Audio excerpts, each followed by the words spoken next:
Friends, आज हम बात करते हैं वॉइडेबल मैरिज, सुनने करणीय विवाह क्या होता है। तो जब ये एक्ट बना, एनी मैरिज सोलोमनाइट वेदर बिफोर और after the commencement of this act, यानी कि इस एक्ट के बनने से पहले या बाद में जो भी कोई मैरिज हुई है, निम्नलिखित आधारों पर यानी फॉलोइंग जो है सुनने करणीय हो सकती है, वॉइडेबल हो सकती है। लेकिन निम्नलिखित शर्तें क्या हैं कि जो रिस्पोंडेंट है वह क्या है, इम्पोर्टेंसी का शिकार है, यानी कि नपुंसकता का शिकार है और जो सेक्सुअल रिलेशनशिप नहीं बना सकता मैरिज का, या विवाह धारा 5 के क्लोज सेकंड के जो शर्तें हैं उनका उल्लंघन करता है। इट मीन्स कि क्लोज सेकंड है जो सेक्शन 5 हिंदू मैरिज एक्ट का,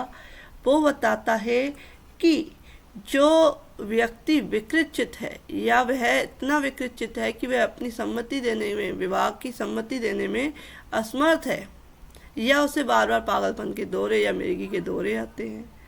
तो इस तरीके का विवाह, यानी कि ये बातों को छुपाकर अगर विवाह किया गया है तो वो क्या है, वॉइडेबल मैरिज हो सकती है अगर पिटिशनर चाहे तो। नेक्स्ट है कि जो पिटिशनर है, याचिकादाता है, उसकी सम्मति या तो बाल विवाह, यानी कि जो जब बाल विवाह अधिनियम संशोधन अधिनियम 1978 नहीं आया था उससे पहले जो मैरिज हुई है, तो उस केस में उसकी सम्मति कपटपूर्वक ली गई है या कुछ चीज़ों तथ्यों को छुपा कर ली गई है, तो इस केस में क्या है, मैरिज जो है वॉइडेबल हो सकती है। नेक्स्ट है कि जो रिस्पोंडेंट जो कि एक लड़की या स्त्री है, विवाह के समय किसी और से, यानी कि जो पिटिशनर है उसके अलावा किसी अन्य व्यक्ति से प्रेग्नेंट है, गर्भवती है, तो उस केस में भी क्या है, मैरिज को वॉइडेबल कराया जा सकता है। तो इस तरीके से अगर इन आधारों पर जो है मैरिज को, शादी को क्या है, वॉइडेबल कराया जा सकता है। लेकिन इसमें कुछ जो सब सेक्शन 2 है उसमें बताया गया है, सेक्शन 12 हिंदू मैरिज एक्ट के सब सेक्शन 2 बताता है कि जो क्लोज ए, यानी कि ए सी में जो है, जो हमने पहले पढ़ा, जो क्लोज ए और सी में लिखा हुआ है, उस सूरत में क्या ग्रहण एक्सेप्टेबल होगी ये याचिका, पिटीशन, अगर जो मैरिज हुई है उसको कंटिन्यू नहीं रखा गया कि साल तक क्या है, लड़का लड़की आपस में साल तक रह रहे हैं और उसके बाद वो क्या कहते हैं, वॉइडेबल मैरिज का क्या है, पिटीशन दाखिल करते हैं, तो नहीं होगी एक्सेप्ट। जो याचिकादाता है, जो यानी कि जो पिटिशनर है, वह यह कहता है कि उसे जब से पता चला कि हाँ उससे धोखाधड़ी से क्या है शादी कराई गई है, तो उस केस में उसने उसके बाद से क्या है,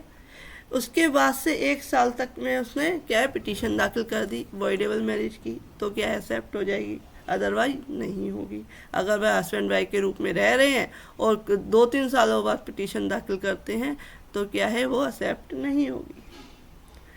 नेक्स्ट आते हैं कि कुछ और आधार भी हैं, ग्राउंड्स भी हैं, जिसमें कि जो पिटीशन है वॉइडेबल मैरिज की, वह एक्सेप्ट नहीं होगी। वो कौन कौन से हैं?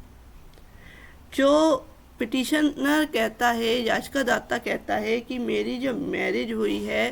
तो मैं उन फैक्टों से अनविघ्न था, मुझे पता ही नहीं था कि मेरे साथ जो है इस तरीके से धोखाधड़ी की गई है। अगर इस तरीके से अगर वह साबित कर देता है तो जो पिटीशन है वो एक्सेप्टेबल होगी। नेक्स्ट है कि जो इस अधिनियम, इस एक्ट के जो अप्लाई होने के 1 साल के भीतर, या जब उसे पता चल गया है कि हाँ मेरे साथ जो है इस तरीके से गलत हुआ है, तो उसके 1 साल के भीतर अगर पिटीशन दाखिल कर दी गई तो वो एक्सेप्टेबल होगी, अदरवाइज नहीं होगी। या जो सम्मति ली गई है, कंसेंट ली गई है पिटिशनर से, याचिकादाता से, जो कि मैरिज को वॉइडेबल कराना चाहता है, उसने क्या है, वह वैवाहिक जो है सेक्सुअल रिलेशनशिप में रह रहा है, तो वह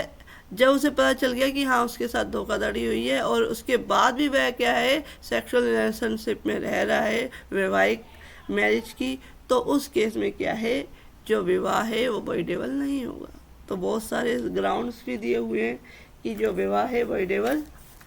नहीं होगा। तो friend, if you like my video please like share and subscribe my channel. Thank you for watching this.